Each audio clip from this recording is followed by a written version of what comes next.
Good afternoon, our dear viewers. Today is on the 18th of February 2025, and I thank you for joining us kwenye Sema Nasi Show. I am your host, House of Zulfa. Karibuni. Yes, so let the other people introduce themselves. Hello everyone, it's Lewis Philip here. I hope your afternoon is going pretty smooth. So is mine. Felix. Yes. How are you? I'm fine, thank you, bro. You good? I'm good. I'm good too. How was your break? My break was good. Kutembea kiasi. Enjoying, relaxing. You know, the body needs some relaxation, you know.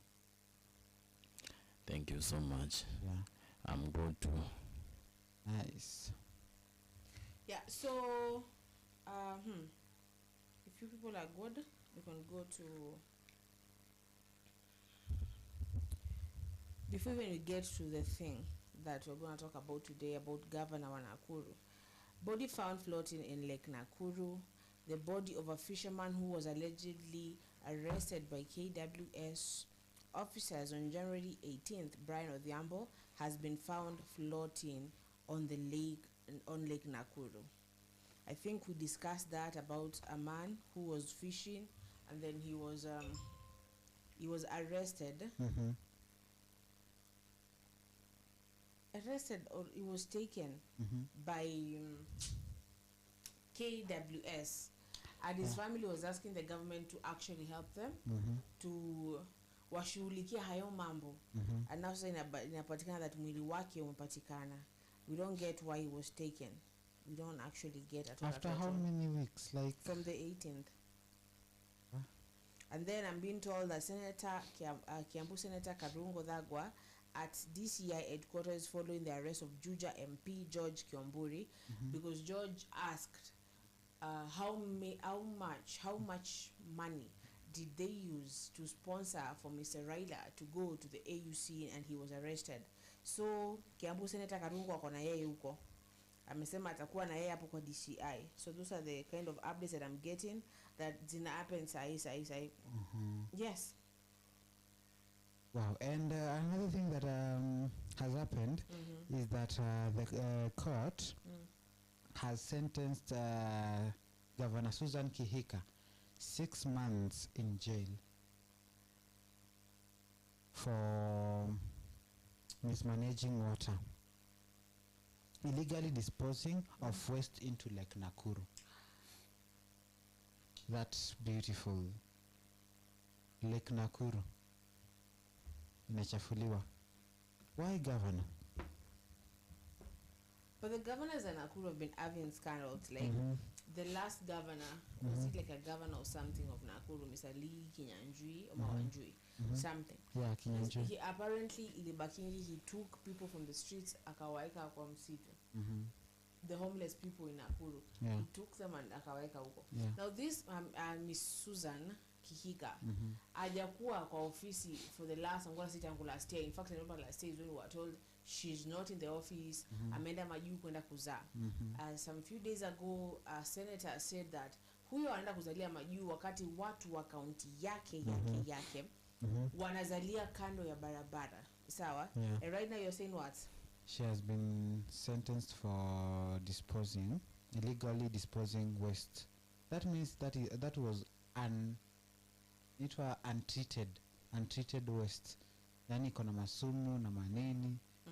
Na hiyo maji, it is used by some Nakuru residents. Hiyo maji, it is home to some marine creatures inside there. Yani Kenya is full of scandals. Hadi vitu ndogo tu, they just... Anyway, so Did yeah. you read the entire thing? Okay, so the High Court has sentenced Nakuru Governor Susan Kihika and Nakuru Water Sanitation Service Company, Nawasco, Managing Director James Nganga to serve a 6-month civil jail term or pay 2 million Kenyan shillings fine.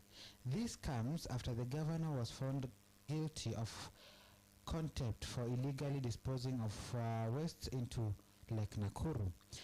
The ruling comes after a suit filed at the Environment and Lands Court, Baboon Project Kenya, alleged that both Kihika and Nganga have ignored an order issued on September 26, 2024, which permanently banned any further refuse disposal into the lake.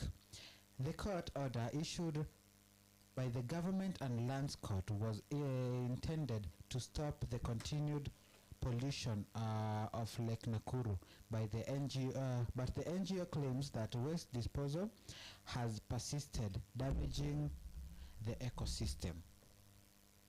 Susan Kihika, being the governor, in a quote, officer agent of servant Susan Kihika, being the governor, officer, agent of servant, first respondent, county government of Nakuru, be committed to prison for a term not exceeding 6 months for failing to comply with the order of this court made on 26 September 2024. Read the application in part. So you can imagine, at least for the first time, not for the second time, I've seen some justice. The first was it is said, but si atalipa tu hiyo 2 million. Yeah, so is that justice? That is not justice. That would has been spoiled.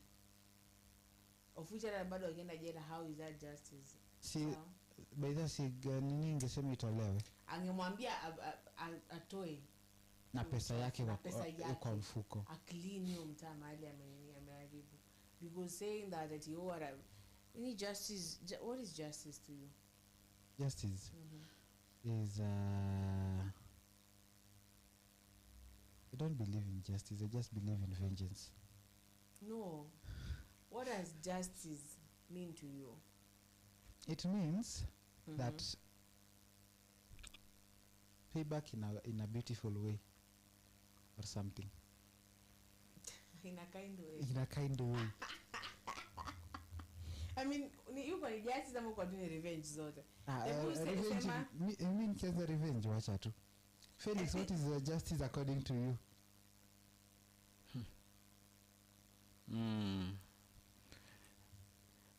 Justice ni fairness, like you wrong me or I wrong you, but the fairness that could be considered, right, between me and you, for nobody to lose, right? To feel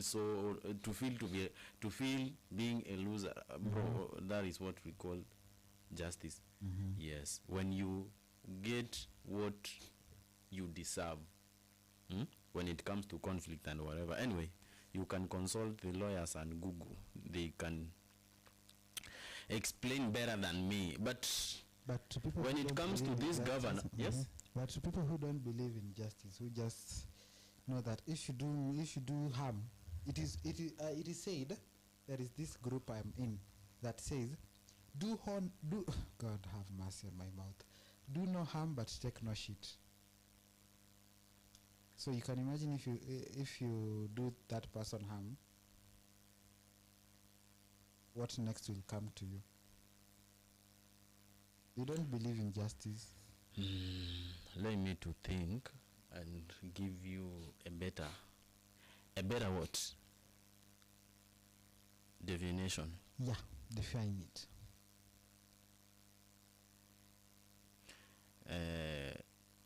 It can be a concern for justice just, not justice, just behavior or treatment. Justice. There is a difference between just and justice. No, that is justice. Is well explained by just. If you understand what justice, You are just, you are fair. You are fair. In fact, never tu vile nilikwambia, bro, according to the information you gave, was totally nice, right? Huyo governor ametoka hapa Kenya, ameenda kujifungua.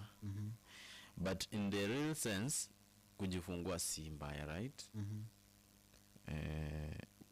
I don't know kama maybe alikuwa anatumia pesa zake ama za government. But there is this most paining part. Si alienda kujifungua hapa hivi karibu mahali unaweza tumia fare 200 ama 500. Ameenda abroad, which is not bad, right? But there is someone elsewhere amejifungulia kwa barabara with a lot of struggle. Yeah? So kuna governor ameenda abroad kujifungua, right? Na kuna mwenye amejifungulia hapo kwa barabara. Why do you think governor alienda abroad kujifungulia huko? Ndiye amerudi tena amepata mambo ingine ikimpata. Reason number 1, complications. Maybe akizaa there were complications. Or maybe during the pregnancy aliambiwa that during birth giving kunaweza kuwa complications. So anataka equipments ama anataka kutritiwa vizuri, like to be handled like a fragile glass. Yes. During good time. I understand. Yeah, that one is one of the reasons that might lead him to go to abroad. Secondly, fanciness. She's rich, bana. She's a governor. She's a queen in her own state. And she might be like, mtoto wangu azaliwe huko nikiwa governor. So that is something else. Thirdly,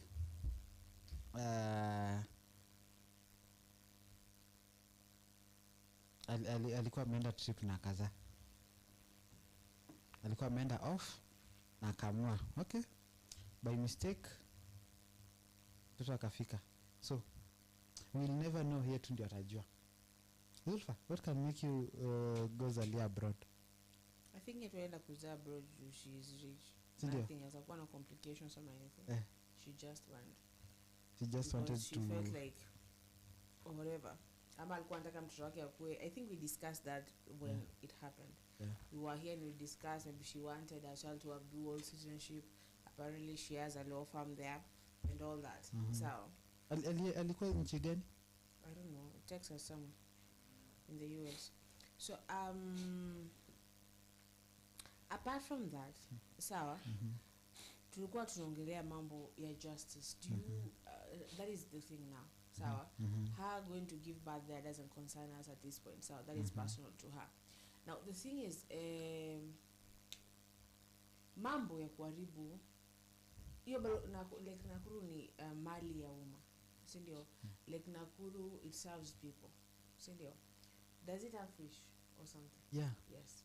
So people fish there, it is business. But it is like Nakuru kwa nini nyingine? Ukisikia like Nakuru, what do you think about? When I hear like Nakuru, gani inakuanga na nini? Flamingos, Naivasha. I don't. Naivasha mani gani?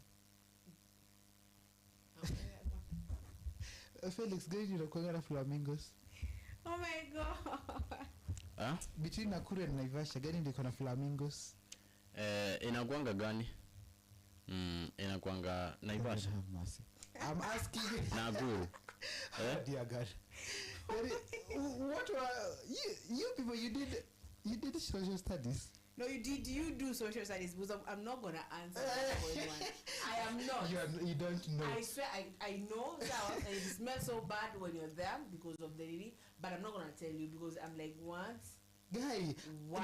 nimesawa akili yangu. I told you my mind has a lot of things, right? Bro, I think see it, I think ni si think I know mi najua inakaa like Nakuru. Are you sure? How sure are you from 0 to 10? Wait. Mbona unacheka? But bro ni like Nakuru 0 to 10. Aki ni like Nakuru. Yes, but so now let me, this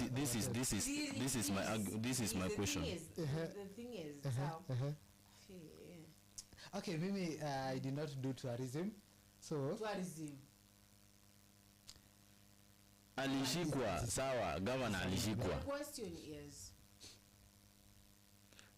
governor alishikwa mali ya umma. Dual citizenship.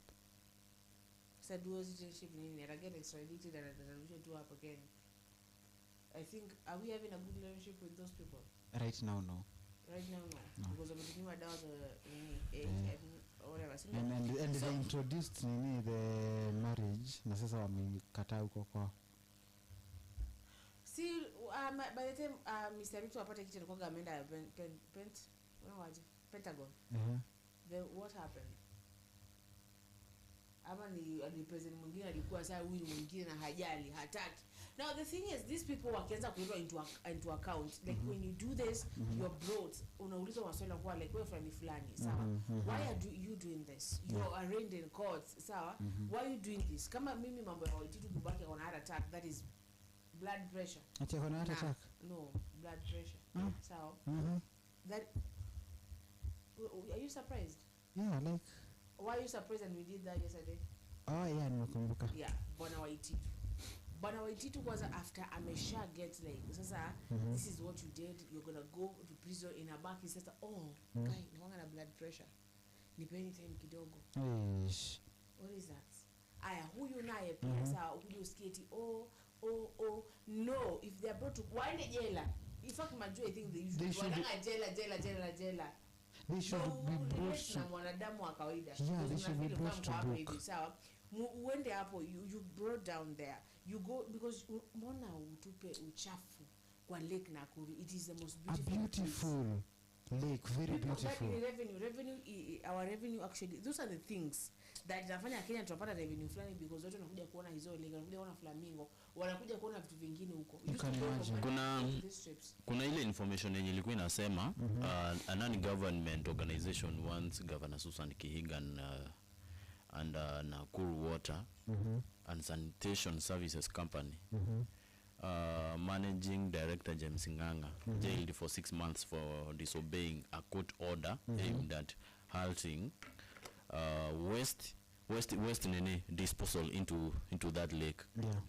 So in suit feel that the environment and court the suit feel that the Environment and Lands Court Baboon Project Kenyan alleges that both Kihika and Nganga have ignored issued an order issued during the 2024 date 26 September, which permanently banned any further refuse disposal into the lake. So the suit names the county government of Nakuru and the Nakuru Water and Sanitation Services Company Limited as respondents. But now, what is the real reason of disposing waste into the lake? Unajua, the moment unarusha hapo, haziwezi zijitoa zijipeleke kwingine. Meaning ni kutakuwa na congestion. There will be some congestions and unnecessary. You okay? Okofiti? Yes, I'm trying to say there will be congestion and unnecessary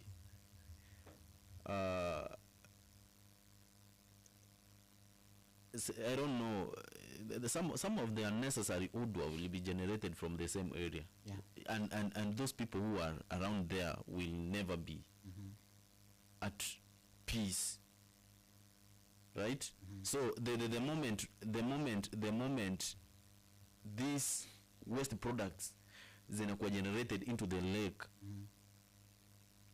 bro, be sure with me, kuna zile vitu zenye haziwezi oza, na hata zikioza zitaenda wapi? Nini Nakuru inakuanga na outlet ya ina, si ndio?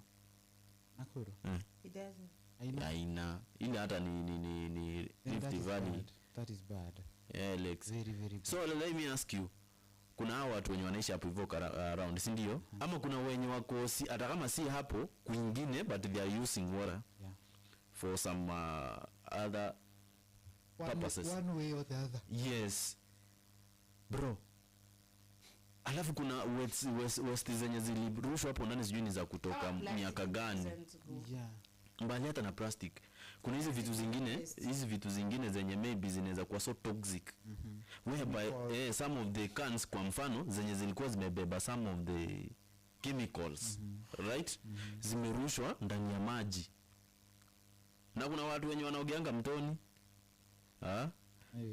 At some point kuna wenye wanakunywa hiyo maji ya chumvi. Oh God. Unaelewa? So kushtakiwa kwake hivyo, kuna vile amekuwa kiignore hiyo program, kuna vile amekuwa kiignore hiyo kitu tena kwa muda, kwa sababu huwezi chukuliwa hivyo. And sasa mbona nini achafue lake and najua haina outlet. Ingekuwa na outlet it would be better, because that would be sure ingefika let's say like in Mombasa, because if you like wakisumu akiamua kuchafua nayo Kisumu imejaa, akiamua kuchafua ya like Kisumu atajua hiyo itafika na ili itapeleka na huko, lakini it is not necessary bro. No, I'm not saying it's necessary. What I'm trying to say is that before you do something, like make sure you have the best interest. Think very well. Make sure you have the best interest of this, and check the harm that whatever you do might cause. So to her sijui kama aliangalia akapata kuna watu wanatumia imaji, there are beings and creatures in this water. It's just the same that utapata ni kama mtu akuja mwagie matope kwa mlango yake na akuwa anatupa kwa nyumba yake, like ana uchafu yake anatupa, like hiyo nyumba ndio imekuwa dustbin. That is something that is not even logic. Hadi ukimuuliza sababu, si angechimba tu pit. She's a governor, she could have constructed a bottomless pit or a pit to hell. Ingefika tu, bora tu imeenda iguze chini, ifike mwisho mali atatupa tu takataka. Right now the country does not need more scandals and more drama of who is doing this, who is doing this. Some things are just common sense. So the lake Nakuru is world famous for location, or is one of the most greatest bird spectacle on earth. Myras and Fachesia pink flamingos, of which they are often than a million or even 2 million. They feed on the abducted algae which thrives in the warm waters.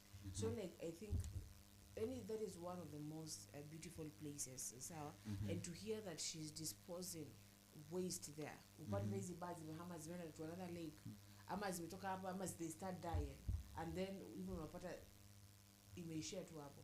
So I really love that people are getting to they're being brought to account, sindio, to everything that they're doing, no matter their need. So I'm being told that Governor Kindiki is live. So Governor, the deputy president. Why am I calling him governor all the time? So the deputy president. The deputy president is live speaking to some people. So naweza omba tuende huko tumsikize. You know, when someone like that they are speaking, you really want to know what they're saying. Hautaki kitu ikupite, and then you shall continue with the Kihika person. The Kihika lady, Madam Kihika Susan. Have you ever been to Lake Nakuru as we wait for that to be any? Have you ever been to Lake Nakuru? On a trip. Yes? Yeah. And how did you find it? It was beautiful. It was magnificent. Would you want your son or daughter to go there one day? Yeah. But ikiwa safi si sahi. si one day ikiwa safi kama watasafisha. Saizi aende huko akuje na kikohoa kwa nini? Toxic chemicals na plastic manini. There is this guy anatengenezanga comics. So her comics zinakuanga of a mermaid, a little girl who lives in the sea, and akiwa kwa sea akona a boy beshte tu from land. So huyo dem anamleteanga the waste yenye imetupwa kwa sea as presents. Because the boy anamletea sijui makeki sijui nini. Huyo dem anaenda anachukua maplastic manini anamletea. And ukiangalia that mermaid and her friends, the fish and other mermaids and marboys, kuna mavitu zimewafinya huku, maplastic zile vitu, wakijaribu tu kitu inakwama kwa mkono, wawezi itoa, and they don't know how to cut it. Maybe in that lake kuna like endangered species of fish, you don't know. By the way, and then tunasikia kitu kama hicho, inakuwa so vizuri. Vibaya sana.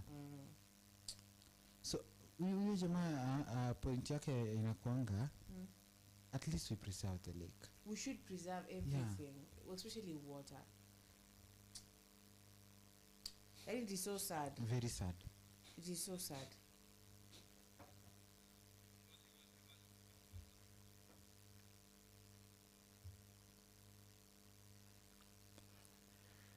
Now that amekuwa arrested, Lewi, I don't know whether you accept that information that was saying the court order issued by the Environment and Lands Court was intended to stop the continued pollution of Lake Nakuru, but na ilikuwa ni last year. Yeah, since last year. Since last year. But the moment wali issue your information, ni kama hakwenda kuitake into consideration. No, they don't. Ni kama hakwenda kuichukulia into consideration. But does it really mean that governor ndio anafaa kukuwa arrested? Si environmental officer wa huko anafaa kukuwa responsible kujibu hiyo? Kama ilifika kwa governor, she is responsible. She should have taken action. Ndio maana unaambiangwa. Yeah, though anyway, you are convincing by the way, because being as the boss of the county. Being the governor, officer, agent or servant of first respondent, and responsible. But now what will be, how will she going maybe to manage that at the time, and yet she's now a mother of a very, very young child. Oh God, Felix, sometimes you make me wonder. Ooh. We are in Kenya. She's a governor. She earns 700,000 per month. She was elected in 2022. Are we together? Sasa calculate. Her fine is 2 million. Do the math. Tell me which one you take.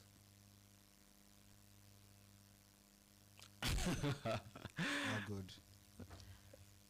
So her fine is 2 million. She was elected in 2022. She gets 700,000 per month as basic salary. Wacha nikusomea hapa. Ni kama it is the same information yenye tumeongea, but let me just read for you.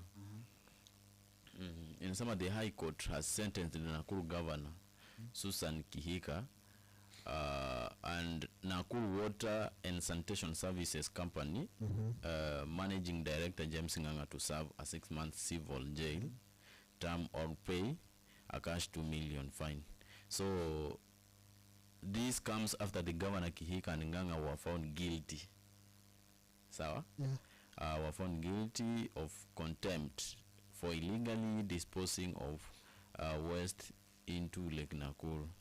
The ruling comes after a suit filed at the Environment and Lands Court Pavon project. Ni kama ulikuwa umesoma hii message Yeah. Hiyo ulikuwa umeisoma. So kuna let me read this. However, through Nakuru County Secretary Samuel Mwangi Mwaura, Governor Susan Kihika opposed the case. Unaelewa? Arguing that she was not responsible for the operation of Nakuru Water and Sanitation Services. So these are some of the ones that she could maybe say speak.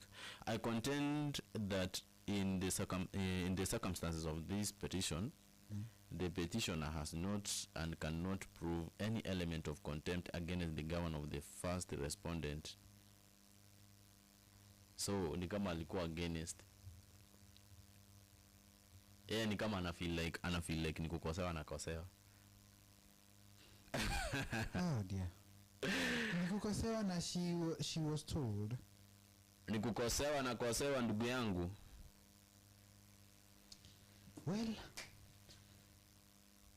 but as long as justice will be found, kama ni hivyo basi siyasafishe. There are people who are qualified and specified in cleaning the oceans. So, pardon me. So they can clean it. They can clean that lake in less than a day. So, sijui nini. Why is she not telling them to do something about it? You should have told them to do at least clean or something, just anything. Bora tu isikue, bora tu hiyo uchafu itoke. Even if those are the people who supported her campaign, there are so many things that you can do for people like who want to pocket you. Sometimes you need to tell them that you are in power. And hata kama watakwambia utakuja tena, even if they threaten to destroy you, you are a politician. You can know how to play with minds. So Kihika hapo mali alinini, I don't think she had to play with minds. Yeah.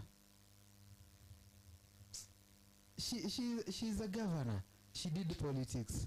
I mean, so she should play with our minds. Apara si mind yetu. I know that most of the people, according to how I have followed politics, most of the people wenye wanamwaga yu uchafu kwa ndani, they are like they supported her. They might even be the ones who funded her campaigns. So right now they are like, ni lazima tunataka kufanya hii na ni lazima tufanye. You owe this, you owe your power to us, you owe even you sitting here, you owe everything to us. And they might be very powerful to even threaten. Lewis. Listen, Felix. Yes. They might be so powerful. So instead they could just ferry along the way. Awaambie tu, you know what? Okay, we will do this. You si lazima mfanye hii. Nitawachimbia hivi mfanye hivi 1 2 3 4. Just play with the minds of people for once.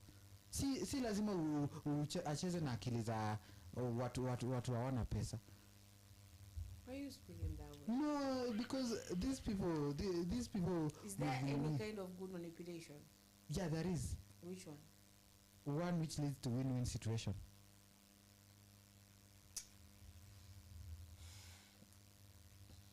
So yeah, Kihika know how to deal with people. Sometimes they can. Lewis, they can. Before how this is my question, bro. Ask. Tunakuanga na kati ya Nakuru na let's even Kisumu. Ni county gani kona space?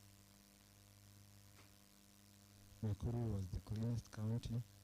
The cleanest county? Yeah. Ni gani kona space kati ya Nakuru na Kisumu? I think it's Nakuru.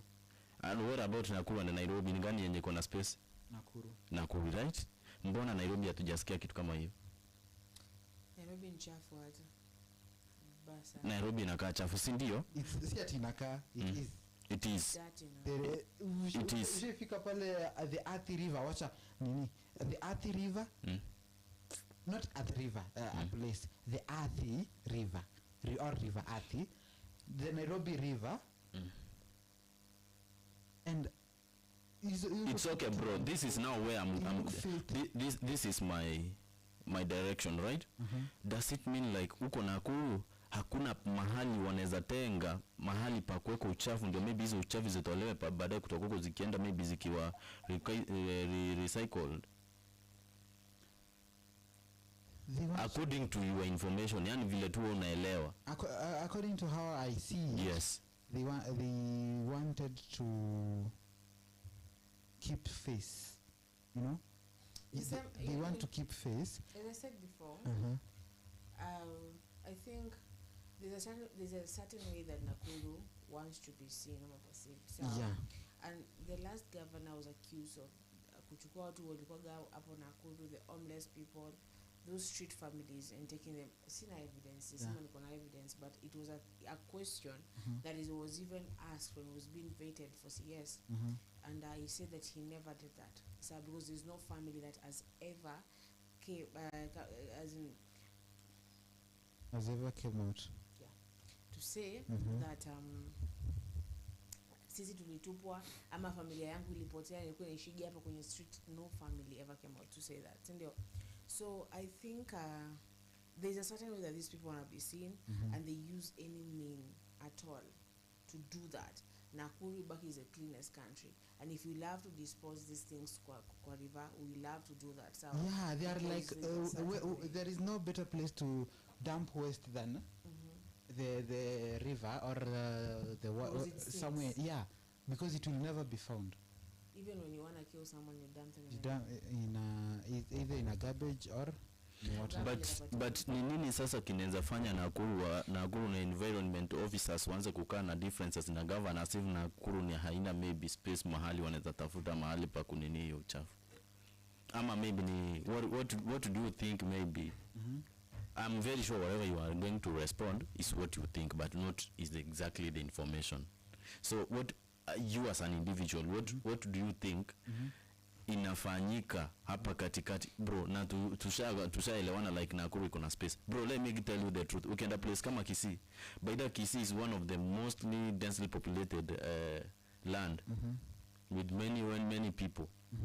They are right, but they could gather somewhere to dump those garbages. So why now Nakuru iende ku decide kuweka kwa lake na maybe space ni imezidi Kisii even 3 times?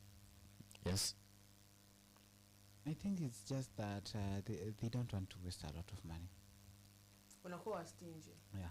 But unakuwa stingy at what cost? But at what cost? Kukuwa stingy at what cost? So there should be a way to dispose this garbage. Don't forget there are Kikuyus and giving money. Umeanza sasa nini wewe? Sasa hiyo game yako hiyo. Umeanza tulisema aje jana? I'm gonna throw something at you.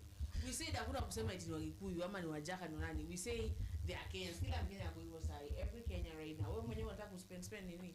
Bro, you cannot convince me that if I can give you some cash here, zenye kwa mfano kama nini, even you cannot convince me that if I can give you some millions, for example, you cannot maybe receive because you are so good. Sawa? Yeah, so at some point I can say that ni most areas in that county ni hakuna public lands zenye wanaweza tumia kama dump site. See, they can buy. They are the government. Buy what? They can buy land kama hakuna government. Wake kago huko. Hadi si lazima. Nimesema as I said earlier, they can dig a pit to hell. They can dig a pit to hell. So true. Yeah, true. They can dig a pit to hell. Let me ask you, how is garbage disposed? Like the right way? What is the right way to dispose Recycling garbage? it. Recycling or any chemical. chemical kama za hospitali, chemical hizo syringes and all that, you know, they should be either banned yeah. or put into kama ukibai now there comes my point. Igap it to hell before you figure before there are some things like plastic, either if you say you must have to recycle plastic. Yeah, recycle plastic. I went to ban the rest. Ban the rest. Bro, let me tell you the truth. If there is a very, very, very, very hard task to deal with, it is disposal, bro, of garbages. Yeah, I'm telling you the truth. God, let me tell you what. Garbage, like, see, you just take and go through in a hole. In a county, see a nyumba. Hii sasa ni account. Dig a pit so big and then light an eternity. Light an eternity. Fire. Yeah. Do you know there are some things like coming to the hospitality, they explode? That's my point. My point. Back to my point. Big enough. Your environment because the chemicals are because of whether you burn or you do what. Huh. I don't know but they you know how those about garbage I don't know how it works. Is it that they are trying to avoid mambo mingi? But how? How? Yes? How? How they dispose it? Mimi sijui mbona madam aliona arushe maji nini uchafu kwenye maji kwenye hiyo lake. Maybe ilikuwa because ama ni sababu hajakuwa kwa hiyo county for some time. Sasa the deputy was like, you know what, she's not here, unajua paka akitoka panya anatawala. Yeah. Si ndio? So maybe she's paying for someone else's sins. But that will never be the convincing answer. Unajua nani Lewis, as a governor kuna mikakati fulani ambayo unafaa ukue makini sana ukianza kuishughulikia. Tukiacha the giving promises, yani kutimiza zile promises zenye you had given before, also kuna vitu delicate kama hizi sasa. Bro, I remember Simbarati, governor of Kisii County, walikorovishana sana na watu wa Kisii wakati ilifikanga upande wa dump site. Mbaya sana. Vibaya sana. Hadi watu wakaanza kumlaani by the way. Watu wengine. So, alikuja kamanage hiyo issue in a very good and peaceful way. What did he do? Let me tell you. No. Hiyo ni mambo ya huko. Sasa let me tell you. Okay. Something which she could have done to avoid this scandal. Kitu ya kwanza, angeita hata baraza la county. Hawaulize, hapa kuna issue yenye imekuwa hivi na hivi na kuna report yenye tumepokea hivi na hivi. How are we going to deal with this matter? Sawa? If possible, kama obvious suggestion yenye tapeanwa ni ya kutafuta mahali pa kupeleka uchafu. So they could figure out how they could manage it. Either whether to go and buy a field somewhere, ikue fenced kwa mfano, after imefensiwa, ndio wajue all the garbages zenye zinaweza mwagwa hapo. Ni nini na nini wanaweza recycle ku avoid congestion tena hapo. Unanielewa? But bro, I'm very sure what led to her arrest is all about that she ignored. Ama kuassume. Ignorance has no defense. Ama kuassume. It's very bad, but she could have handled it. There are so many ways. There are so many ways of killing a rat, my teacher used to tell me. And a good example is the last option, burning the house. You can poison the rat, haikufi. You can put a mice trap, haishiki. Bring in a cat. Kazi ya paka ni kulala kwa nini? Kwa kiti na kuinua miguu juu na kukunywa maziwa. Then option number 4, burn the house. So she could have just, but dust, nini, trash, you take it out on Friday, and then the other days you just, God.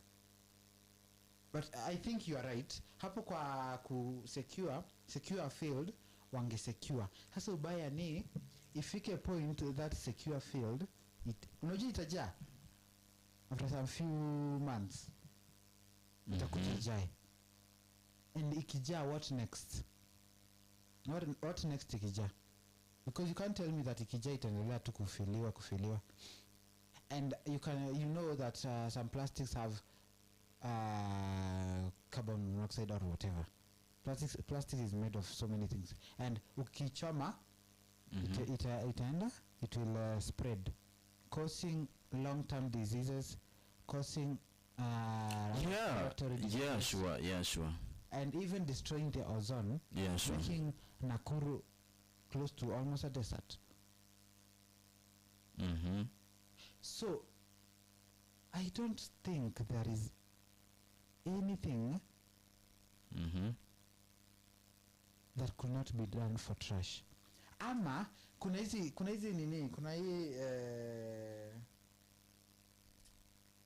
dawa kuna hii chemical fulani nilikuwa naambiwa in a mindful way. Hii chemical when your kid is younger than 5 months and a pass, the child maybe hatazikwa, atamwagiliwa some certain chemical afanye kudissolve.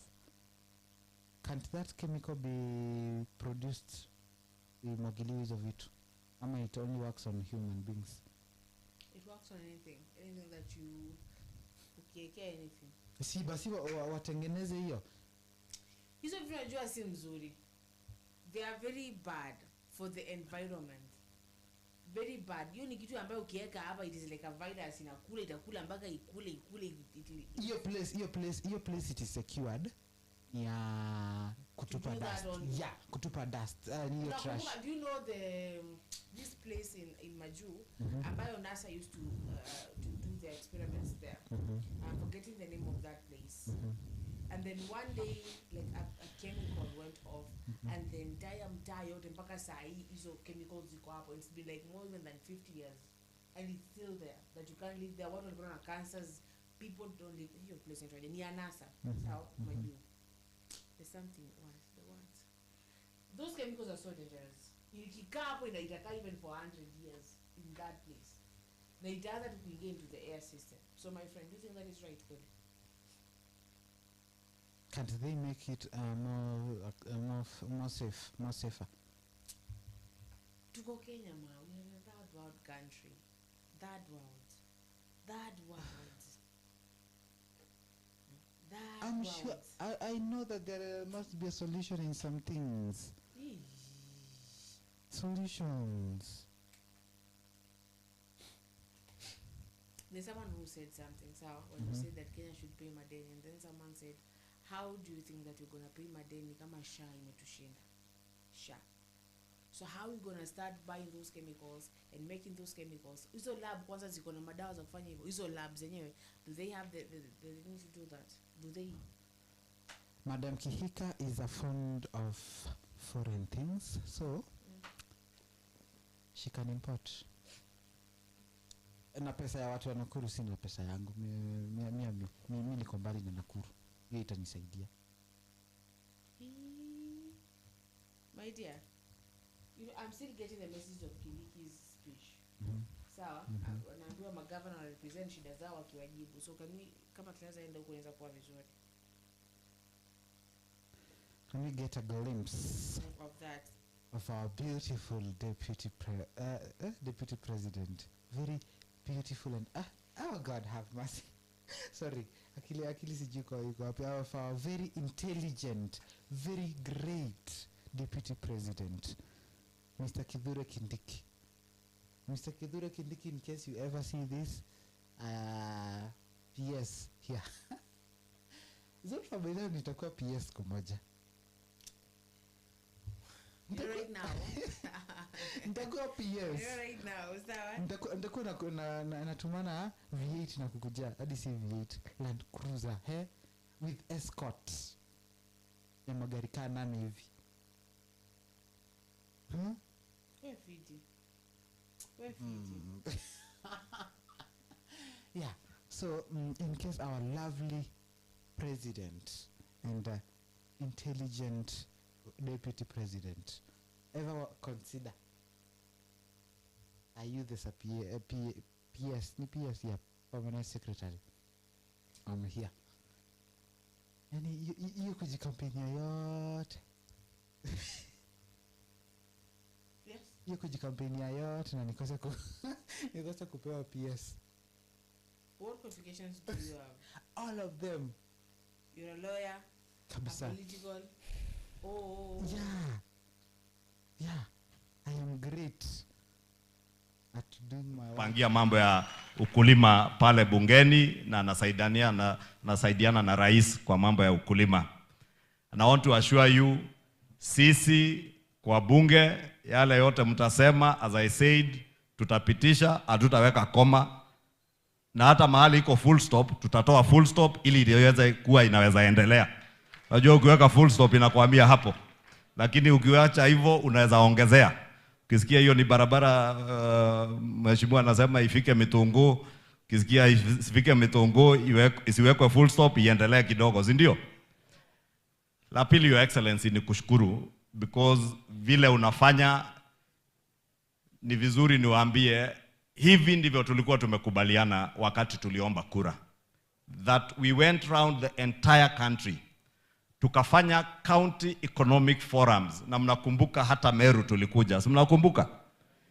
And when we did, tukakubaliana the deputy president akichaguliwa, who was then the deputy president, kazi yake ya kwanza itakuwa ni kustabilize the economy, and the deputy president atarudi to the economic charters to make sure that all economic charters county by county are implemented.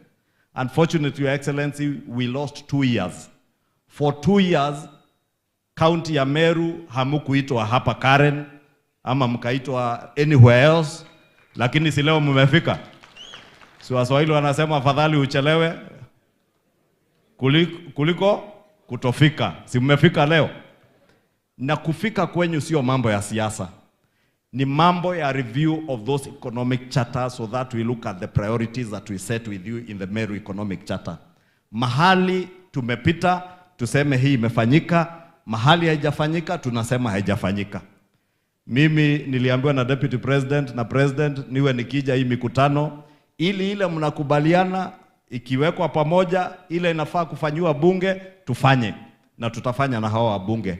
Ile naibu wa rais naye anafaa kufanya, na yeye na rais wafanye, si ndio?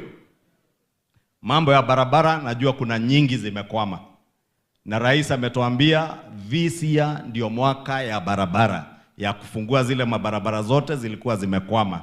Zilikwama sababu tulitaka zikwame, zilikwama sababu fedha hazikuwa na pesa hazikupatikana. Pesa, ushuru inakusanywa, madeni ilikuwa imelundikizana, na rais mnakumbuka 2 years ago akituambia the first thing is to stabilize the economy and make sure we do not default on our debt.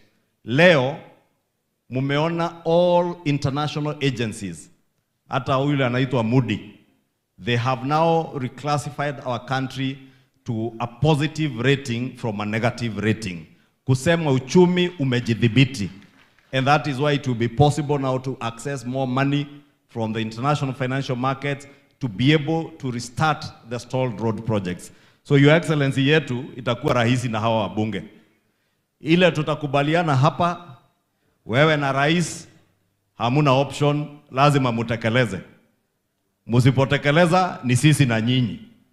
Na mnajua mko na mtihani baada ya miaka 5. Si wako na mtihani? Si watakuja Meru?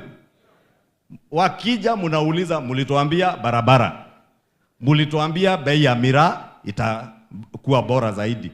Bei ya miraa imekuwa bora ama imeharibika? Si lazima mumuulize? Ama mtaogopa kuuliza? Mtaogopa? Ama mnataka wabunge tena waseme, wasiulize maswali, ati waseme kazi yao ni kuitwa itugati? Nemo itugati inywe? Nemo itugati? Itugati reka inde mwere na Gikuyu, nemo igwa Gikuyu? Nemo kunyita? Itugati ri ni andu aria merutĩire gũtungatĩra bũrũri wa Kenya, makĩrutĩra mĩoyo yao, family ciao, indo ciao, makaingĩra gĩthaka kũrũĩra wĩyathi na mĩgũnda ya mũndũ mũirũ. Acio nĩo metagwo itunga, na marũaga nĩ ũndũ wa bũrũri, matiarũaga nĩ ũndũ wa nda ciao. Kana tiguo? No ũngĩigua mũtongoria akwĩra atĩ niĩ ndĩ gĩtungati, na ti bũrũri ararũĩra, nĩ nda yake, atĩ na ya mũndũ rũme ũngĩ, kĩu ti gĩtungati, ĩyo nĩ ngombo ya mũndũ. Kana tiguo? Rĩu niĩ ndĩrakena aya MPs anyu gũtirĩ njigua akĩĩta gĩtungati. Ici nĩ njamba cia Meru na njamba cia bũrũri, irũagĩra andũ a Meru, itithiaga gũtungata mũndũ rũme ũmwe, atĩ kũmũrũĩra na indo ciake, atĩ matuĩke ngombo yao. Atĩ rĩu njamba ta JP John Paul atĩ atuĩke atĩ wĩra wake nĩ kũrũmĩrĩra mũndũ rũme ũngĩ, aigua kwĩ mathiko tigania, agathiĩ tigania mathiko. Aigua mathiko me Limuru, akarũmĩrĩra mũndũ mathiko Limuru. Ũcio nĩguo wĩra JP athurĩirwo. JP mũmũthurĩte na MPs aya angĩ moke bunge mamũtetere, moke gũkũ gwĩ Professor Kindiki na kwĩ William Ruto president, mamwĩre maũndũ ma mĩraa marĩa mwerire andũ a Meru mahingĩriei. Mwarega kũmahingĩria, kahinda gakinya nĩ mũgatuona. Mutambia Professor, kahinda gakinya nĩ makamuona. Wafanye wasifanye? Your Excellency, sijakuja kuchochea mtu, nimekuja kusema sio tafadhali, kazi lazima mfanyie watu ya Meru. Wafanye wasifanye? Wafanye wasifanye? Mtawapea nafasi wafanye? Unajua kuna wengine tunasikia wanatisha profesa. Anaambiwa ati huyu sio wa mlima. Ati rĩu kĩrĩma no ũkorirwo nĩ ũraria gĩkũyũ taniĩ nĩguo ũyũ wa kĩrĩma. Tukihoya kura githe tutiamwĩraga inyuĩ ithuothe andũ a kĩrĩma ugai a Meru mugeni kaĩrĩ. Ithe tiguo twamwĩraga. Campaign kiisha, kĩrĩma gĩkahaica, rĩu Meru ĩgatiga kuoneka, kĩrĩma kĩonekaga mwena ũmwe. Mumeru ni mtu wa kĩrĩma kama Mkikuyu vile ni mtu ya kĩrĩma. Si ndio? Nĩguo kana tiguo? Sasa huyu profesa si ni Mumeru? Si ni Mkenya? Unajua uzuri ya profesa, hana ile ujinga ya ukabila. Anajua ni Mmeru, amezaliwa akiwa Mmeru na atakufa akiwa Mmeru. Na ako na akili timamu ya Mmeru ya kufanya kazi ya kusaidiana na rais. Tutamshikilia? Mutamshikilia? Na William Ruto boss yake mtamshikilia? William Ruto atembee Meru? Mutampokea? Hamtamwambia yeye sio ya mlima? Ate mũndũ atindaga agĩtwĩra gũkũ atĩ kĩrĩma nĩ gĩathire.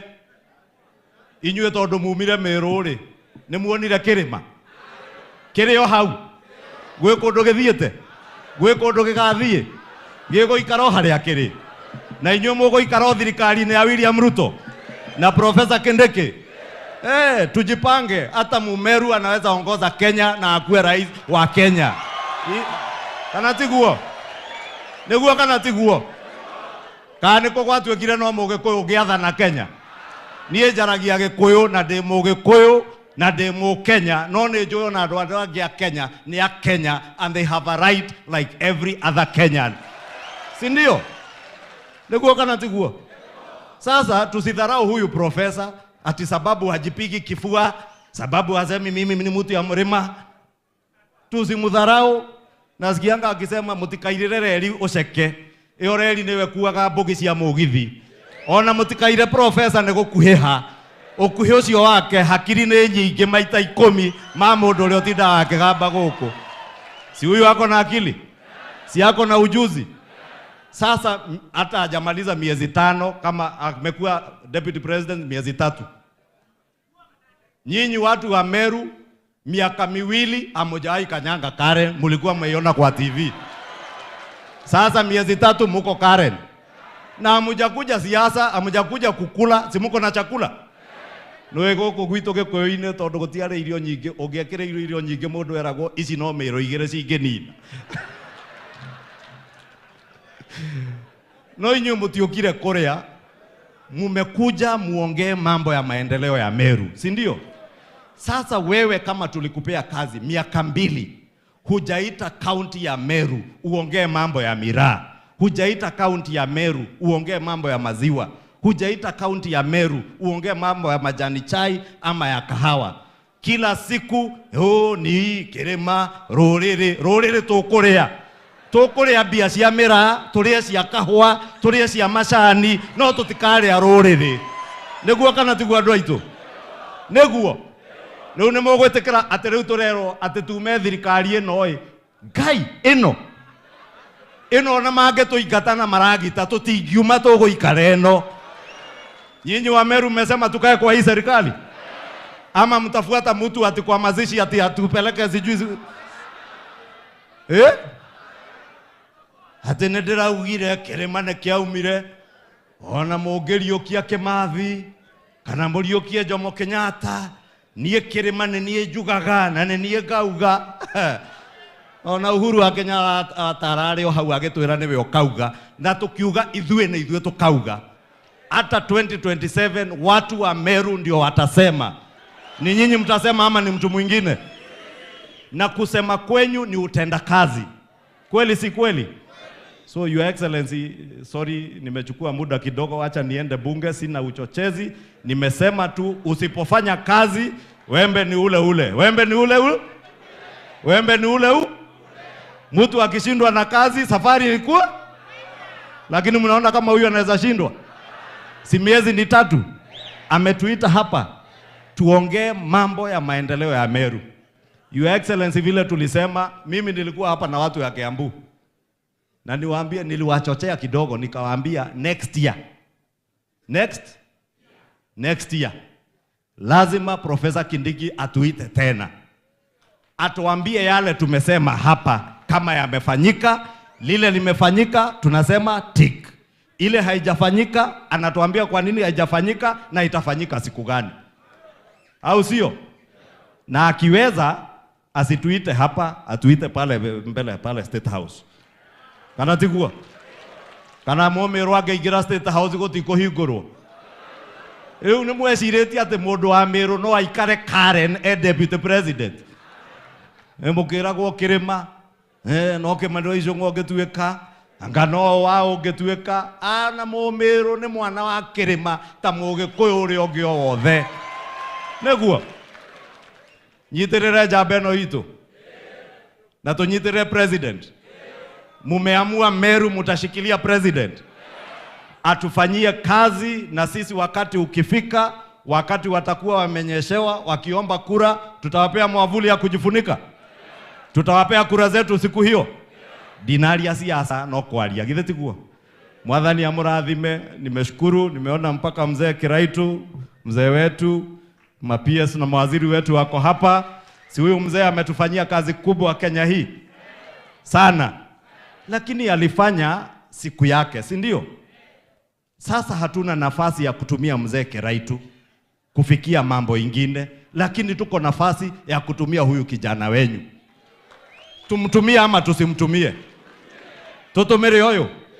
Huyu ni mtoto wa Kirima. Ni wa Kirima na ti Kirima hoyo. Tigucine ni murima uria tureragwo murima. Githutirago usiguze murima. Mimi nilisema nitagusa hiyo murima, lakini nitaigusa na nihakikishe Professor Kindiki amekuwa deputy president. Na ndio bunge ilimpitisha 100% without opposition. Si alipitishwa na kila mtu? Na yule alifukuzwa, wewe wacha kutusomea, ulifukuzwa kwa kushindwa utenda kazi kwa kazi tuliokupea. Na usiseme ni watu wa mlima wamefukuzwa. Watu wa mlima tuko kwa hii serikali na hatutoki, na tutapigania hapa mpaka tupate haki yetu. Kana tiguo?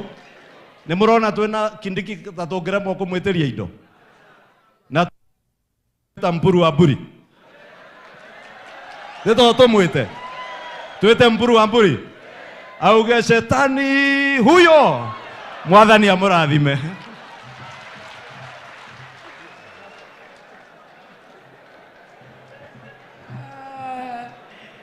Huyo mtu ni mchochezi. Akwaria bwega. Mheshimiwa Kimani akichunga akwaria bwega. Akugamba bwega. Akwaria bwega. Wapi makofi ya kiongozi wa wengi? Yeah. Wale wanatusumbua na ukabila kidogo kidogo, wajue tuko na marafiki wengi kutoka kila kona. Na hakuna mtu ako na right ya hakuna mtu ameumba watu fulani ati hao watu lazima yeye aseme. Kake mani chungu ale Meru. Kimani chungu Meru? Mudharaka? Timweko? Alafu umeona support yake kwa huyu deputy president niko chonjo ama haiko chonjo? Sasa tuletee mambo kidogo kidogo hapa na kudanganya watu kwa mitandao. Wakwenda kabisa.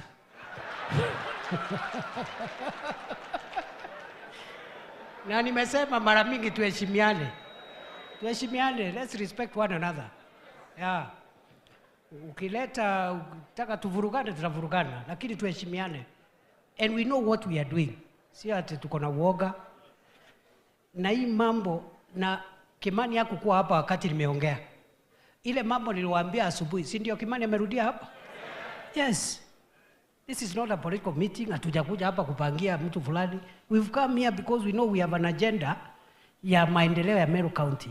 And unless we speak in one voice, miaka 5 itaisha, we will have nothing to report. Si namna hiyo? So wale watatutisha watafute watu wengine wa kutisha. Tumejaa chonjo, tuko chonjo. Kabisa. Tuendelee tusiendelee. Tuendelee tusiendelee. To support William Ruto. Rais wetu. Tusimame na yeye. Tumsaidie kazi ili atimize ahadi zake. Wangapi wanasema tusaidie William Ruto kama rais wetu? Mungetaka rais azuru Meru County. Development program ya siku 2-3 kama vile anazuru mahali ile ingine. Tuongee na yeye na hata jioni alale huko kwetu, tuongee na yeye, tumwambie ile mambo tunataka so that he can unlock what is locked at the moment. Nafu watu wengine wanatuambia tuachane na yeye, ati kuna serikali ingine inatengenezwa itakuja after 3 years. Itaongozwa na ule mtu alikuwa vice president sijui siku ingine, na ule mtu ya bangi sijui nani, hao ndio wanatengeneza serikali ya nchi gani? It's not possible, my friend. So sisi ni vizuri actual leader umefika ndio hao watu wasikie. Najua saa ingine because I'm one of them, saa ingine wanaona kama ni mchezo. And the support this government has is across Kenya. So tukiwa wajinga tujione hapo kwetu ati tunaweza vuruga, the rest of Kenya will move. Na tutaachwa nje. Wewe unataka tuingie opposition? Uliza Kiraitu Murungi alikaa opposition 10 years. That 10 years was like 100 years. From that day hajawahi kanyanga opposition. Afadhali ukae nyuma huko kwa serikali, ukae huko nyuma kuliko kukaa mbele kwa opposition. Ni maka natima. So leader, tunakushukuru, we give you permission, you can go to the assembly when you want. Hata mheshimiwa Kadhuri, unajua ndiye deputy speaker wetu, aliomba ruhusa because the speaker of Senate is bereaved. Alipoteza babake, so he's the one starting the Senate. So we permit a leader to go. Otherwise, we want to finish this meeting. And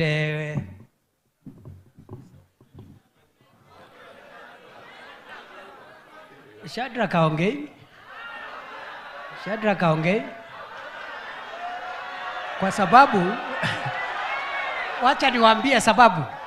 Ngoja Shadrack donated his time to Kimani Ichung'wah. Karibu, wapi makofi ya Shadrack Mweti?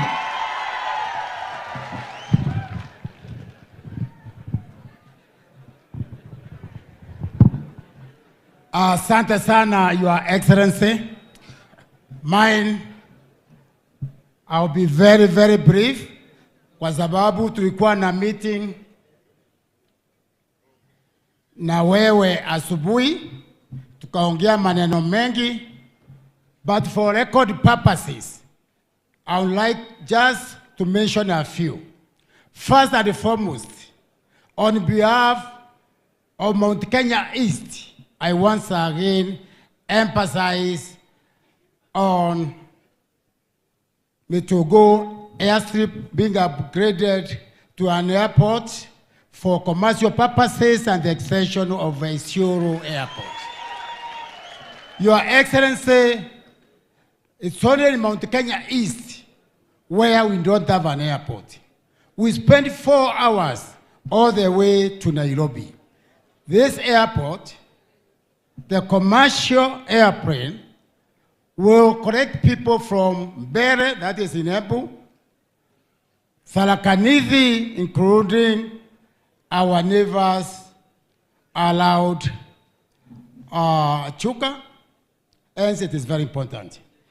Your Excellency, in the morning also, I mentioned with you about the tendering process of Kionyo, Kanyakine, Kivino, and Mologa, Mala, Mitongo runs, which the President gave a directive for tamaking.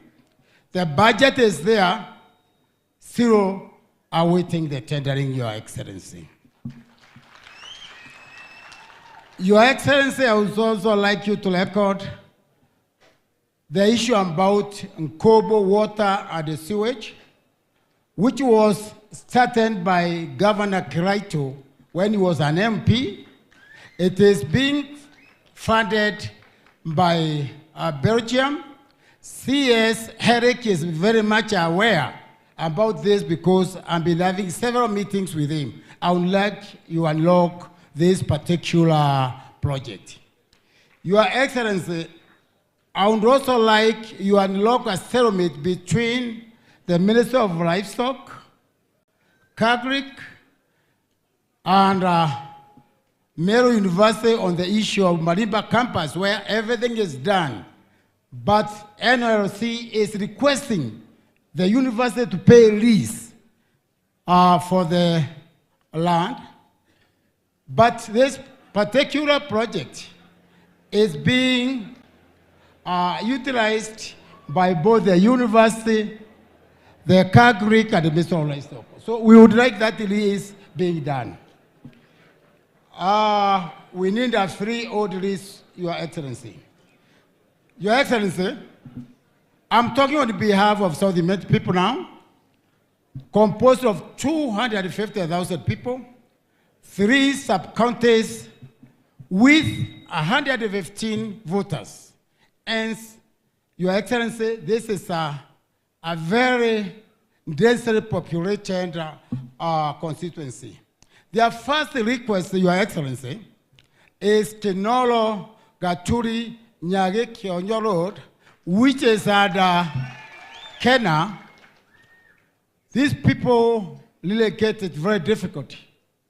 Since President drew a place called even Congo. You can imagine the Congo in Meru, Your Excellency. Your Excellency, South Immense is the main grower of bananas. They have requested you, at least we have banana variation in the area because bananas are grown across the 3 sub-counties. Your Excellency, upgrading of Lagos Teachers College and the Kaguru Farm as faculties of Chuka University will really harvest a lot of resources in the region.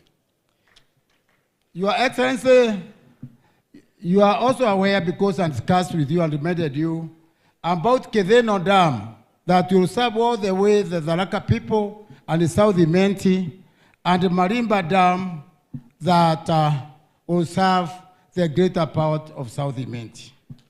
Your Excellency, South Immense has 7 water projects whereby they have done the feasibility study. And these 7 projects will serve all the 6 wards. Your Excellency, these projects and national irrigation, your intervention for their completion would mean a lot, Your Excellency. Your Excellency, upgrading of Kanyakine level 4 to 5, being an hospital that serves South Imenti, part of the Laka that borders Metogo, part of Central Imenti, part of the Rakanith like Mala, it will be an essential facility that is going to deliver the services. Your Excellency, from Meru town all the way to Chuka, we don't have a standard stadium. We don't have a standard stadium. I've been pushing for the global stadium, Your Excellency. If you can intervene, it will.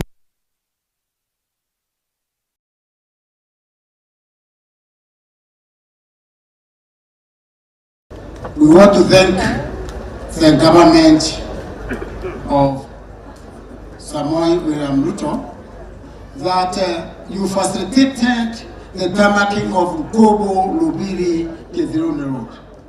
The contractor is just on site. We had only 2 kilometers remaining. We expect these 2 kilometers to be through any time within the next 2 or 3 weeks. And we kindly request you to come, supervise, and then you commission the road for use. We look upon also that the payment to the contractor to be done so that he can facilitate. Thank you very much, Your Excellency. Wapi makofi ya Shadrack Mwiti. Nafikiri tumeenda vizuri. I am very grateful. As I said, I would have wanted the MPs not to speak. And the fear was that the temptation of politicians sometimes is to bring in politics. But I'm very, very proud of our members of parliament. Very, very proud of them.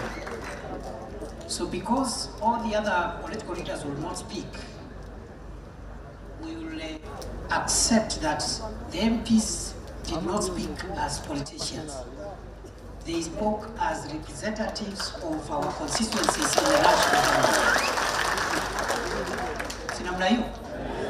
They spoke as the elected representatives of our constituencies in the national government. So hawakuongea mambo ya siasa. I'm very happy. Makofi kwa waheshimiwa wetu.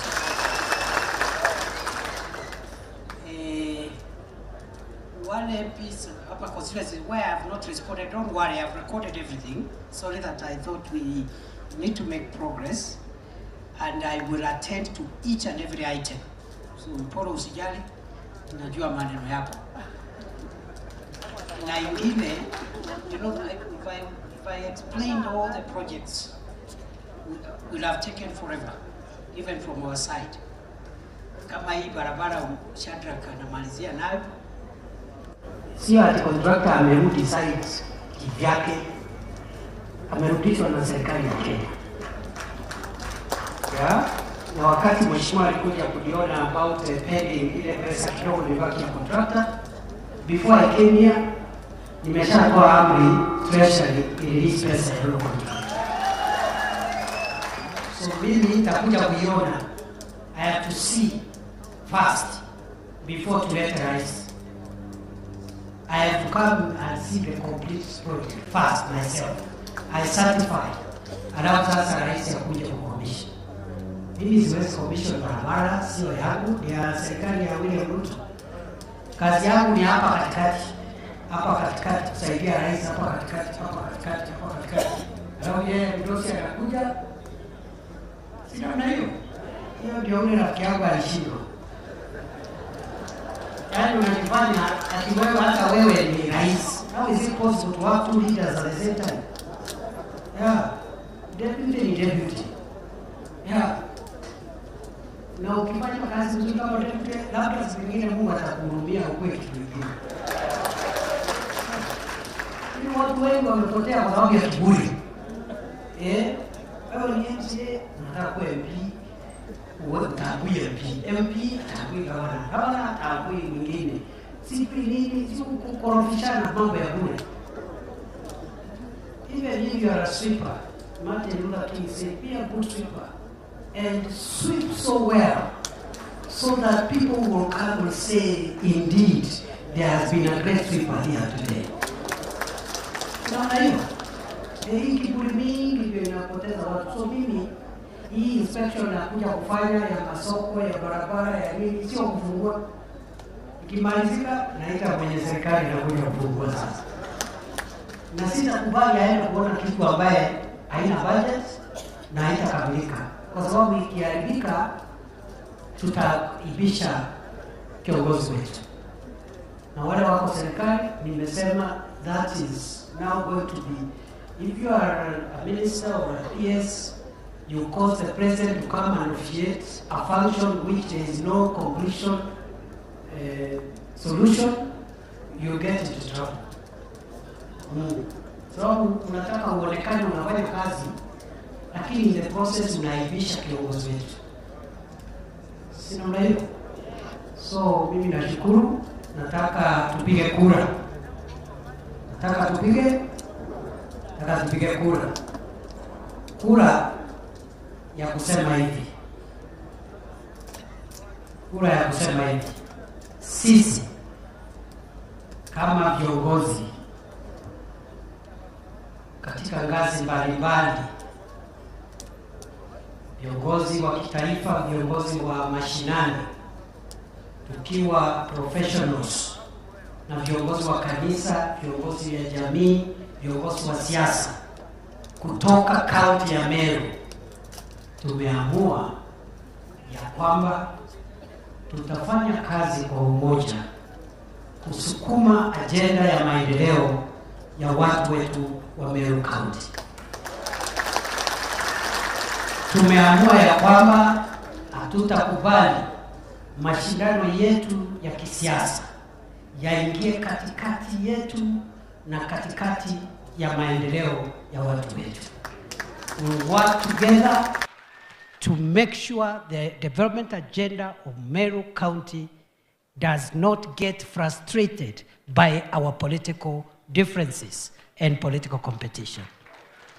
Is that what we have resolved? Tumekubaliana hivyo?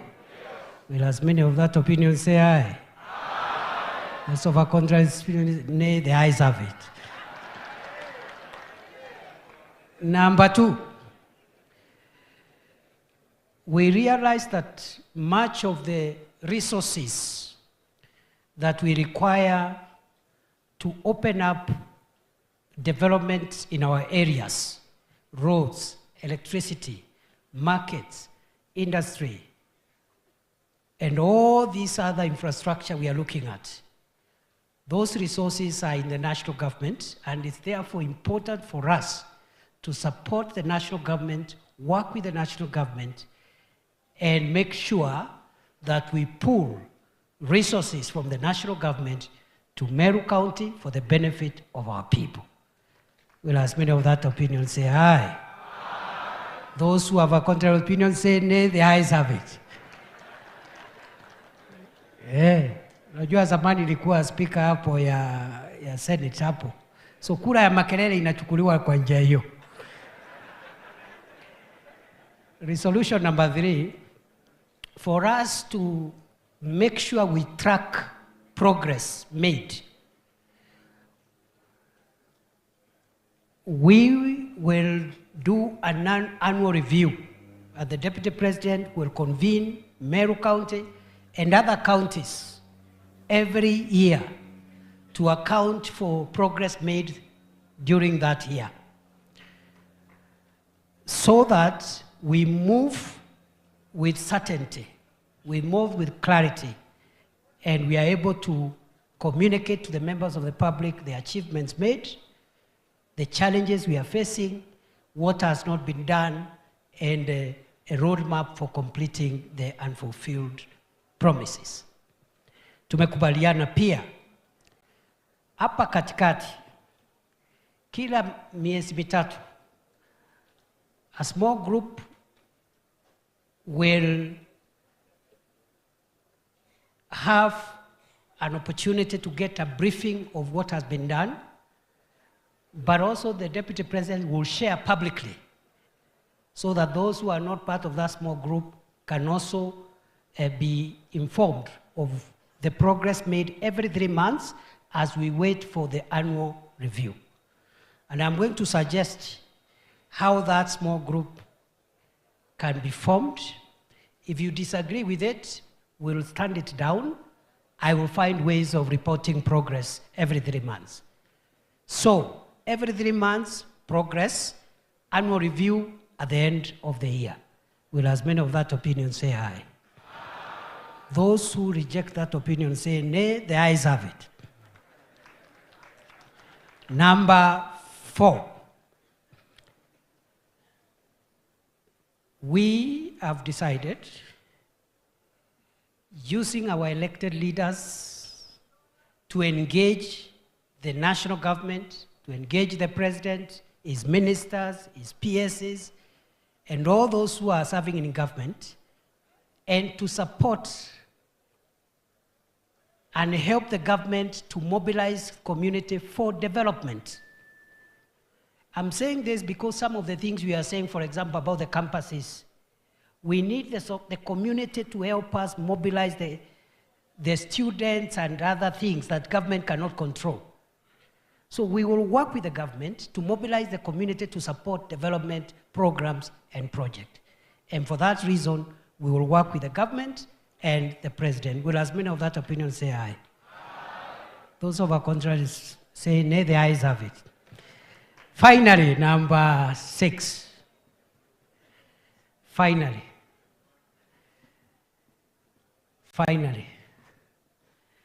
we have resolved that even if we will have this review meeting annually, follow-up meetings every 3 months, we would want the president to make a development tour for Meru County as soon as possible. And we, the people of Meru County, will welcome the president when he comes, so that so we don't, we don't do the kind of things that would embarrass the president, not necessarily about his politics, but also about your own politics. For example, the other time, kulikuwa na misukosuko kidogo, I plead with you, brothers and sisters, tuachane na hiyo tabia. Wewe kama umepangia rafiki yako kisiasa, don't wait when the president is there to transact that business. Because unakera kiongozi, the leader lives there embarrassed. Because the other day, niliona rais ndio anakemea watoto kwa mkutano. Nyinyi vijana, nyinyi vijana, nyinyi vijana. You know, it's terrible. Whoever is doing that is an enemy of the people of Meru. Just wait and mobilize against your opponent another day. Kwa mfano kesho, rais akuji huko Meru. Si uende umobilize hapo ufanye hiyo mambo yako. So do we invite the president to visit Meru County? Yes. Will we receive him well? Yes. Will we honor the president when he visits us? Yes. So that he can work with our leaders to develop our area as he develops the other parts of Kenya? Will as many of that opinion say aye? Aye. Those who reject that opinion say nay, the ayes have it. But I suggest,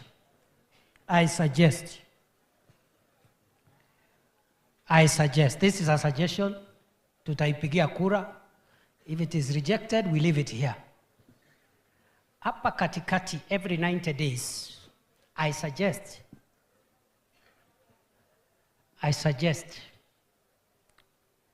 we move as follows. Our members of parliament, because they are the representatives, elected representatives to the national government, all members of parliament be part of the 90-day reporting review meeting. Sinamna hiyo? I suggest further, because we want a seamless process. We don't want any gaps.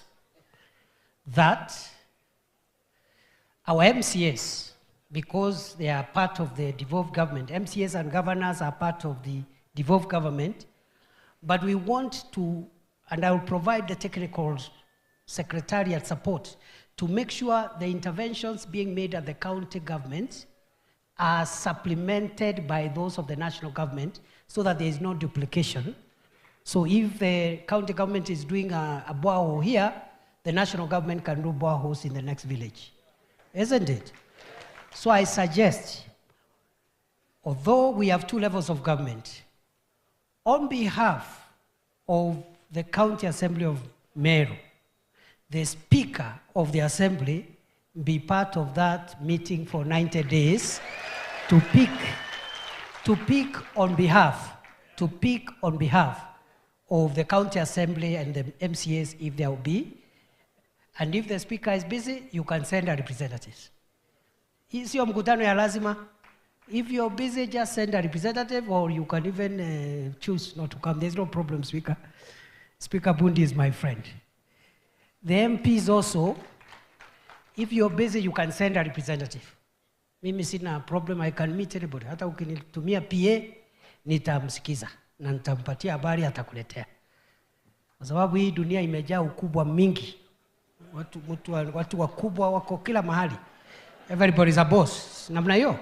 So hata ukiwa busy unitumie PA, mimi nitaambia PA yako akuletee information. I suggest further,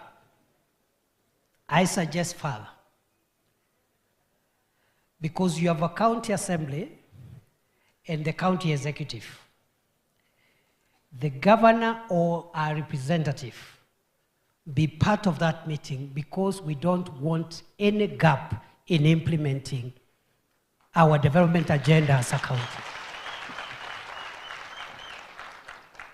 I further suggest we have top-level professionals from this Meru County. Hapa leo tuko na vice chancellors wawili na deputy vice chancellor mmoja. Huyo Professor Kobi Ataya ni vice chancellor wa KEMU. Professor Mutembei ni vice chancellor Chuka University. I suggest those 2 vice chancellors be part of that as technical people. Oh, where is the... Yes, at Meru University, sorry, I forgot Professor Duranera. The 3 gentlemen be part, because there are some things we are going to work with our universities. Some of the things you're saying, the solution nimeshaiona tayari. We make use of our professionals. I also suggest another 2 professionals, isn't it? Because we have professional associations in Meru, watatusaidia na watu wengine, but strictly professionals. Na sio mtu anapiga siasa. Sio mtu anapigana na governor, anapigana na senator, anapigana na mbunge. Wale wanapigana wakiwa professionals, wangojee siku ya campaign. So again, we will get some neutral professionals to be part of that group. And finally, 2 other people. 1 neutral person representing the business people, either the Chamber of Commerce or something. Mtu ya heshima, sio mtu wa kuvuruga maneno kwa kijiji. 1 business person and 1 representative of the church. Because we also want the church to travel with us, to help us mobilize our communities, to make sure we move together and we are kept orderly on the strict and narrow. Ndio tusiingize mambo ya siasa kwa hiyo mambo ya kuimplement projects. Na nimesema, you can come in person, you can send a representative. But the day I will be giving a progress report, I'll also release the same information to the media, so that whoever are not there can. Sijamaliza. Gen Z kwanza, you are the only people I said you can swim. But you must also be represented. We had spoken to the vice chancellors and they said we agreed we will use the student leadership of our universities so that we can get 1 or 2, because we need the young people to travel with us. Let me tell you, we need the young people. The problem we have as older people is that we think the youth have no value to add. They will help us. Sorry?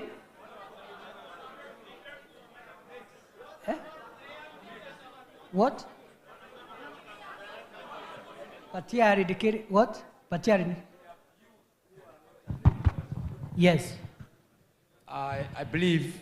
What is the best organization, Yes, young people? we can have a diverse representation of the youth. Yes, but not more than 2, 3. Because 2, then 3 or 4, they'll be even very 5. many. 5 are many. Yeah, that could be 5 the are ones many. from the university, the polytechnic, and the ones who are in the rural areas. Yes, isn't So- it? Yeah. So who will organize for us the representation of the youth? And also gender matter need to be also involved there. And also people with disability in that group. Thank you. Huh? You are what? No, all of them cannot be there. It will be too large. Sorry?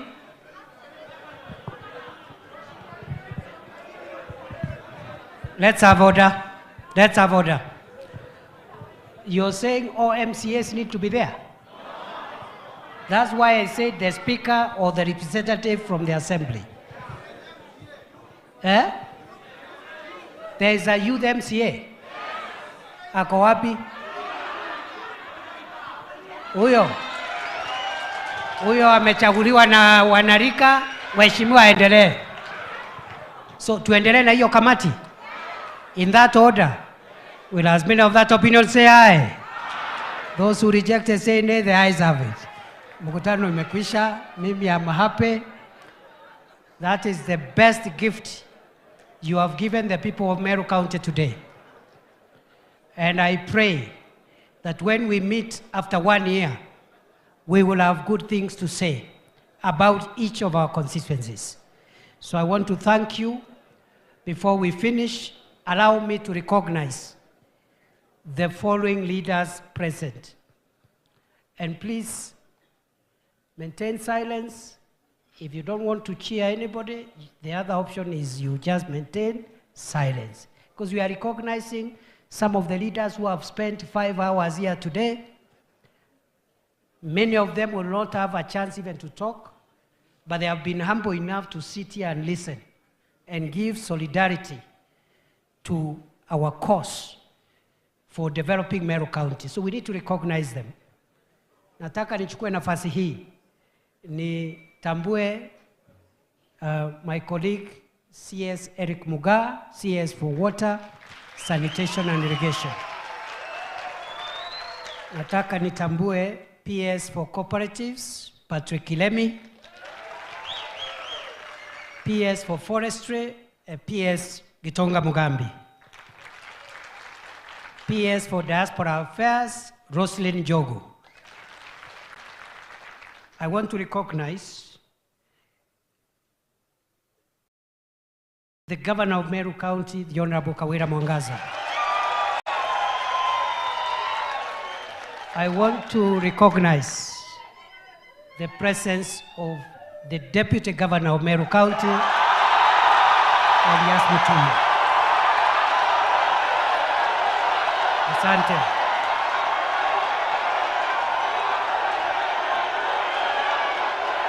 Order, order.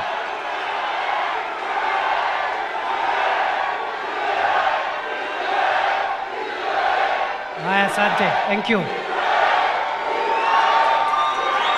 Thank you. Thank you. Thank you. I want to recognize in absentia, our Senator, the Honorable Kithure Murongi.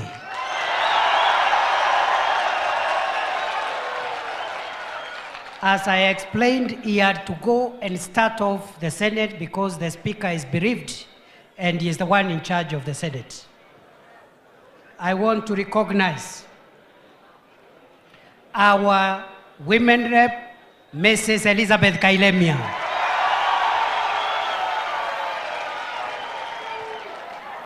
I want to recognize the chairperson of the Meru Members of Parliament Parliamentary Group, Caucus, who is also the MP for Bore, Mheshimiwa Mugambi Ndikiri. I would like to recognize the Member of Parliament for Imenti South, the Honorable Dr. Shadrach Mwiti.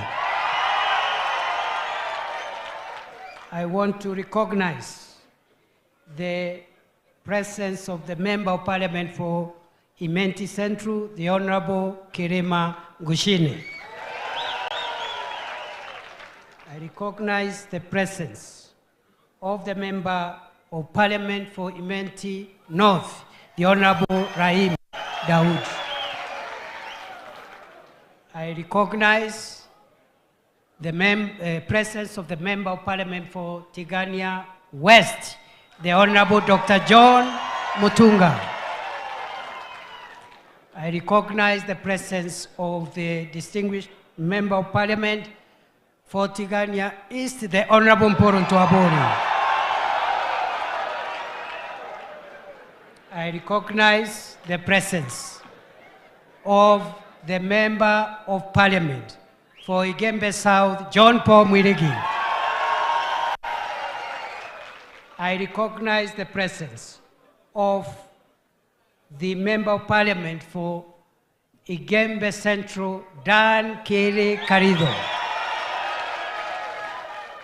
I recognize the presence of the Member of Parliament for Igembe North, the Honorable Julius Taitumu.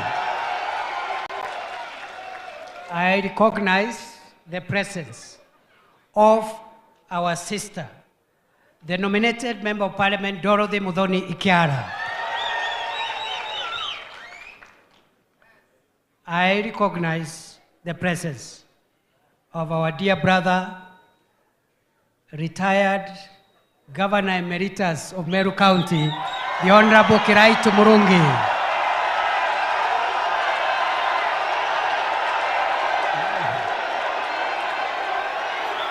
All right.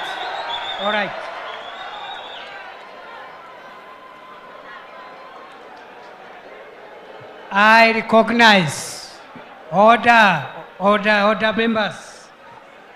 I recognize the presence of the Speaker of the County Assembly of Meru, the Honorable Ayub Bundi. Thank you. And on that note, we have 75 MCAs. I ask them to stand for be acknowledged. All MCAs. Relax. Relax. Twende pole pole. Sasa tulikuwa tumeenda vizuri. Si tulisema mkutano ni yangu. Sine wageni ni wangu. Si I recognize all my guests. Kwani Florence angekuja hapa bila kuinvitiwa na mimi. So relax, nitamtambua tu saa hii. All MCAs, please stand up to be recognized now that your speaker. Wapi makofi ya MCAs wetu. Asante sana. Thank you very much. I now recognize the presence of the first women rep of Meru County, the Honorable Florence Kajuju. Thank you very much. I saw we had some former members of parliament, Joseph Toirwaki. I saw former member of parliament, Gishonga Kapiavea. He was somewhere. Is there another former MP? Yes, I saw those ones. Well, relax. Tunamalizia vizuri, don't worry. We will live here very well. Tutatoka hapa tukiwa sawa sawa.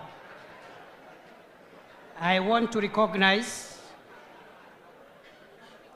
I already recognized the Vice Chancellors. I want to recognize the Chairman of Nyayo T-Zones, Joseph Gitonga Limbine. I want to recognize Frida Gasheri Kimaita, who is a member of the Kenya Water Institute Board. Kaberia Arimba, former Speaker and Council Member of Tibet, CDACC. Honorable Gachunge Kibeabea, Chair Anti-Counterfeit Authority. I've recognized him already.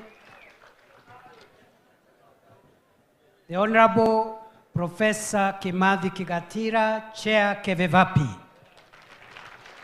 The Honorable Nicholas Kimathi Marete, Council Chair, KS Tibet. The Honorable John Kireria Mwobobia, Member of the Street Families Rehabilitation Trust Fund and former MCA for Igoji East. The Honorable Joseph Toirwaki, already recognized, Chair of KEFIS. The Honorable Benjamin Mukeda, Member of the Kenya Development Corporation, KDC. The Honorable Felistin Kirote Bereri, Chair of the Warehouse Receipts System Council. Peter Mutuma Ringine, Member of the Jomo Kenyatta Foundation Board. Caroline Murioki, Member ERB Board. Douglas Kailanya, Director Sony Sugar. Silas Kilingo, Director KEFIS. Henry Tongai, Director Chemelil Sugar. Regan Kaberia, Universities Funding Board.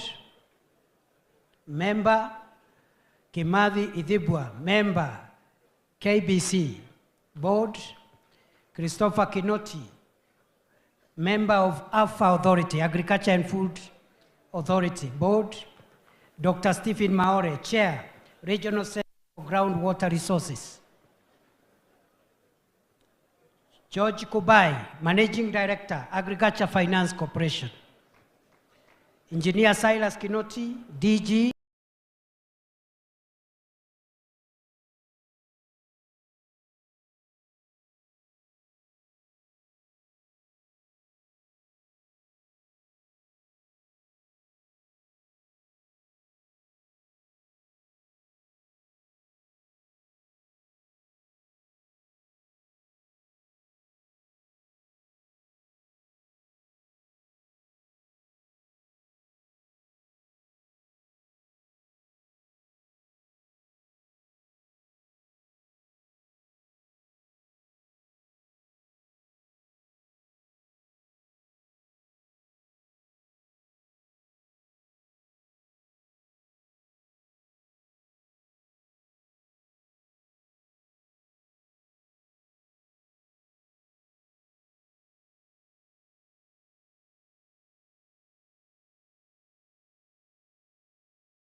Okay, so that was Mr. Kindiki, as you all know. Na pale tumeweza kumsikiza Kimani Ichung'wah akaongea vitu fulani. Sawa. And I don't get why he had to speak in his mother language. Mother tongue.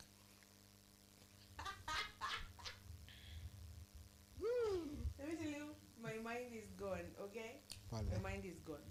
Kabisa. Sawa. Somewhere in the comments, sawa. Kuna Kim anasema she was not arrested. The court has made a decision. I think that is the governor of Nakuru, Miss Susan. And then kuna ati huyu atafanya Kimani wote tupigwe. And then there was you, sawa, who said mbona na support Prezo. And there is Michael Kiongo that said Ishungwa, why include Uhuru in your talk? I don't think Ishungwa answered before he left for Nini, so I hope atakuja kuanza baadaye. And then there is Kim akasema Lewis kila mtu who support Prezo with self-interest, not for the people. Obviously like that. Yeah. So, and then vile una support Prezo for the sake of PC. And then akasema aconnectiwe na Aziad, mimi nitamlipa hizo madeni with conditions. Aziad yupi? The same Aziad, the sensational. Sensational Aziad. Sawa? So what are the conditions ndio tukimtafuta tukupe? Sawa? Actually, I want to tell you after this one. Sawa. But on a serious note, I think I might know someone who knows that lady. And I also think that if Kim really wanted to get her, Kim wants to get her. But I hope it is just on a fair note. On a fair note. Hata watu msaidie. And end of story. I'm DM too. You know, one of the people, one of the people I fear most ni Kim. Anaweza mpata akimtaka. Mbona ako hapa nauliza hapa, like if you really want to get her, you could get her in like a second. Unapiga tu simu hapo hivyo ama unatuma DCI. Atafutwa. Anachukuliwa analetwa mpaka kwa mlango. Unapigia Air Force wanamtrack directly mpaka hapo alipo. So we've had the speech of Mr. Kindiki and many other people that we're not going to address right now because of time, and we're trying to maintain the time professionality. So I'm going to give you a second. Your speech, sawa hiyo, tutaongelea to the next show.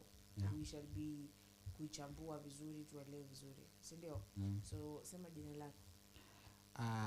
I was Lewis Philip. I know where is here this. You could tell this person. Kim DM nikwambie mahali yako. So I'm Lewis Philip. It was nice to being here with you.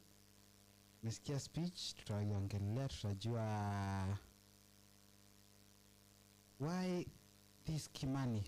Why Mr. Kimani is including former people, old people in fights that they are not concerned. Okay.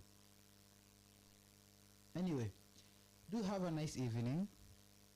Wenye mnatoka job msafiri salama. Asubuhi kulikuwa na jam. I hope kuna jam saizi. Take care, be safe. Let's meet up after a short break. Felix. Plans and Felix, and I really appreciate you guys for joining us, and I welcome you to the next show. I don't know kama yule mtu bado ako, but wherever you are, thank you so much. Mbona unacheka? Lazima nimtambue kila show. When you are proud of something, you need to be proud of something. When you are proud of somebody, you need to be proud of somebody. Now, you want to make me repeat? Wherever you are, mama, all the best. Naambia kina Lewis waende wasikize ile song mwenye wivu ajinyonge sana. Anyway, thank you so much. Wivu. Thank you so much guys. Tukutane kwa hiyo show. Inaanza saa ngapi Zulfa? Exactly saa 10. Exact.